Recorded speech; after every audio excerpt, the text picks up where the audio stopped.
मुजफ्फरनगर में e rickshaw root के खिलाफ यूनियन का प्रदर्शन, रोडवेज और शामली बस स्टैंड शहर से बाहर करने की मांग। मुजफ्फरनगर के कलेक्ट्रेट परिसर में भारतीय ई-रिक्शा मजदूर यूनियन के बैनर तले ई-रिक्शा चालकों ने एसपी ट्रैफिक अतुल चौबे द्वारा जारी रूट निर्धारण आदेश का जोरदार विरोध प्रदर्शन किया। यातायात व्यवस्था को सुगम बनाने के नाम पर तैयार किए गए इस मसूबे से नाराज चालक सड़कों पर उतर आए। यूनियन ने रोडवेज और शामली बस स्टैंड को शहर से बाहर स्थानांतरित करने की भी मांग की। एसपी ट्रैफिक अतुल चौबे ने शहर में यातायात को सुचारू बनाने के उद्देश्य से ई रिक्शाओं के लिए रूट निर्धारित का मसौदा तैयार किया। विभाग ने 2 अक्टूबर से इसे लागू करने का ऐलान किया है। इससे पहले भी इसी मुद्दे पर ई रिक्शा चालकों ने विरोध दर्ज कराया था, लेकिन विभाग ने दोबारा प्रयास शुरू कर दिया है। प्रदर्शनकारियों का कहना है कि रूट निर्धारण से उनकी आजीविका पर असर पड़ेगा। शहर का क्षेत्रफल मात्र 5 से 10 किलोमीटर की परिधि में फैला है, जो एक छोटा सा शहर है। यहाँ रूट निर्धारण लागू करना उचित नहीं माना जा रहा है। भारतीय ई-रिक्शा मजदूर यूनियन के अध्यक्ष सुदेश कुमार गौतम ने कहा, रूट निर्धारण के खिलाफ हम पहले भी धरना दे चुके हैं। सरकार का यह फैसला हमारे लिए अन्यायपूर्ण है। हम मुजफ्फरनगर शहर में ई-रिक्शा रूट निर्धारित नहीं होने देंगे। उन्होंने आगे कहा कि शहर में जाम की असली समस्या अतिक्रमण और बस स्टैंडों की स्थिति है। ई-रिक्शाओं से जाम नहीं लगता, बल्कि रोडवेज बस स्टैंड और शामली बस अड्डा शहर के बीच स्थित होने से यातायात बाधित होता है। गौतम ने मांग की कि इन बस स्टैंड को शहर से बाहर स्थानांतरित किया जाए, क्योंकि इनकी जमीन स्वीकृति होने के बावजूद वे शहर के मध्य में बने हुए हैं। यूनियन ने चेतावनी दी कि यदि रूट निर्धारण को रोका नहीं गया तो बड़े स्तर पर आंदोलन किया जाएगा। प्रदर्शन में सैकड़ों ई रिक्शा चालक शामिल हुए, जिन्होंने नारेबाजी कर अपनी मांगें दोहराई। प्रशासन ने प्रदर्शन को शांतिपूर्ण रखने का आश्वासन दिया, लेकिन मुद्दे पर बातचीत की संभावना जताई है। मेरा नाम सुदेश कुमार गौतम जी, धरना दिया जा रहा है आज कलेक्ट्रेट में, क्या मामला है? ये सर मामला ये है, इससे पहले भी हमने धरना दिया।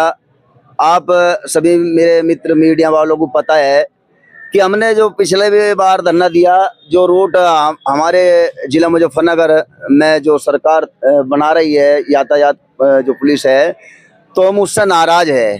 हम उससे नाराज इसलिए है, हमारा जिला मुजफ्फरनगर बहुत छोटा शहर है। इसमें जो रूट की ज़्यादा लंबाई नहीं, दूर तक रिक्शा नहीं जा सकती। ज़्यादा हमारा क्षेत्र 5 से 10 किलोमीटर के क्षेत्र में ही हमारा मुजफ्फरनगर फैला हुआ है। अगर इसमें रूट निर्धारित हो गए तो हम सब जितने भी रिक्शा वाले मेरे भाई मजदूर है, वे यहाँ भले ही संख्या में कम हो, पर ये मेरी आवाज़ और आप लोगों के पत्रकारों की आवाज़ उन तक जाएगी। और मैं उनके लिए ये नियम है कि भैया, अगर हमारे पास में कागज भी है, फिटनेस भी है, इंश्योरेंस भी है और लाइसेंस भी है, तब भी हमारी साथ में अन्याय क्यों करे जा रहा? आरटीओ ऑफिस में हमारी साथ में बहुत जुल्म करे जा रहा है। आरटीओ ऑफिस में लाइसेंस के नाम पर 4-4 हजार रुपये लुटे जा रहे हैं। ये हमने पहले भी डीएम साहब को कहा।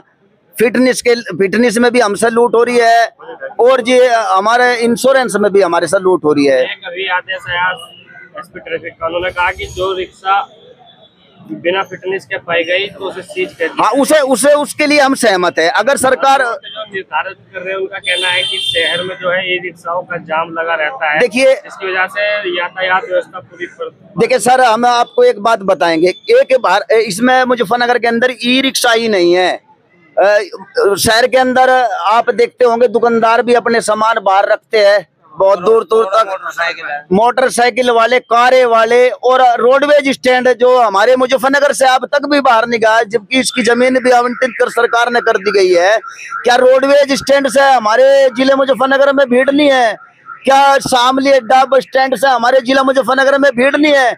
इससे हमें बड़ा दुख है, क्योंकि हमें 400-500 रुपए कमाते हैं, उसमें हमारी किस्त भी जाती है, हमारी बहन बेटी घर में है, हमारे नौजवान बच्चे पढ़ाई लिखाई भी है।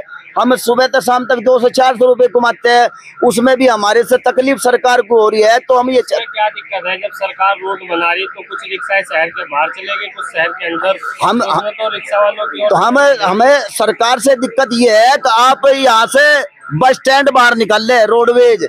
हम यहाँ चाहते हैं कि आप जितने भी जो शामिल अड्डा है, इसे बाहर निकाल ले, जिससे एक तो रूट लंबा हो जाएगा, दूर तक रिक्शा वाले को जाना पड़ेगा, सरकार शहर के अंदर इतनी भीड़ नहीं रहने की।